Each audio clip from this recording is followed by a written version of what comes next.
Fairagora is a consulting firm based in Thailand, whose focus is improving supply chain transparency as well as farming practices, such as soil regeneration and child labor awareness.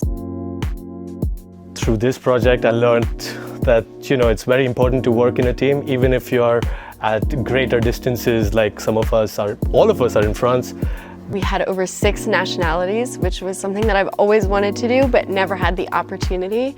And I absolutely loved it. It was so fun learning about people's different approaches to how they work, but also the similarities that we had and the passion that we brought to the project. It's a much more complicated process than I thought. But more importantly is the social conditions and the social impacts that are unethical, right? A sustainable company should convey the information to the farmers. Sustainable agriculture is no pesticide and better tilling methods. And I would say it's Fairagora, because how to conclude this in a word is transparency.